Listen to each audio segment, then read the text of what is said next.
పెద్ద తలనొప్పిలా తయారైందిరా.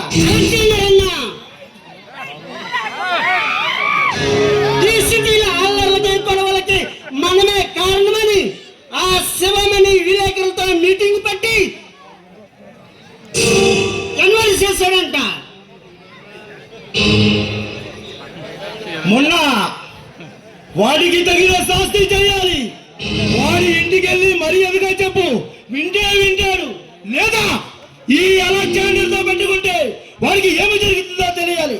అవసరమైతే వాడి ఇంటిపై పెట్టాలి పోయి తగలబెట్టు.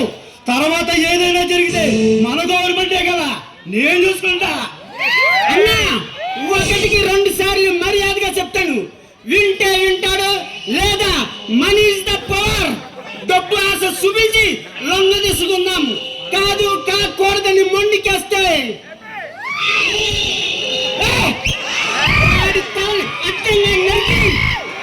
అమ్మాయికి పార్సల్ చేస్తే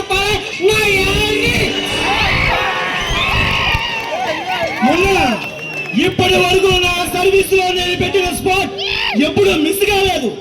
ఈసారి ఆ జయసింహగారి వల్ల మిస్ అయింది. మరొకసారి ఇలా జరగడానికి వీలు లేదు. అవసరమైతే ఎన్ని ప్రాణాలను తీసి ఆ వజ్రహారాన్ని మనం దక్కించుకోవాలి. అన్నా, ఈసారి మన పెట్టిన ఉచ్చులో వాడు తప్పకుండా పడతాడు, మనకి సిక్కుతాడు. అప్పుడు వాడిని మన స్థావరానికి తీసుకొచ్చి చిత్రహింసలు పెట్టి నరక యాతన చూపించాలి.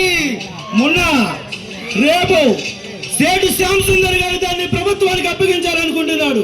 ప్రజల సందర్శనార్థం ఆ వజ్రహారాన్ని మ్యూజియం లో పెట్టాలనుకుంటున్నారు. అన్నా, హరి ఆ రాజులు ఎంత మంది అయినా ఎవరినైనా రానివు, వాళ్ళని ఎదిరించి ఆ పనిని ముగించుకుని వస్తా. అవసరమైతే నా ప్రాణాలు పనంగా పట్టైనా ఆ పనిని సాధించుకుని వస్తా. అప్పుడు నీకు కనబడతా, వరకు నీకు కనబడను. మొన్న నువ్వు అనుకున్నంత అసమర్థుడైతే కాదు, చాలా తెలివి గలవాడు. నువ్వు వాడికంటే తెలివిగా ఆలోచించు. ముందుగా మన వాళ్ళకి పోలీస్ గేడా వేయించు, అక్కడికి పంపించు. తర్వాత నువ్వు వెళ్ళి పని ముగించుకునిరా.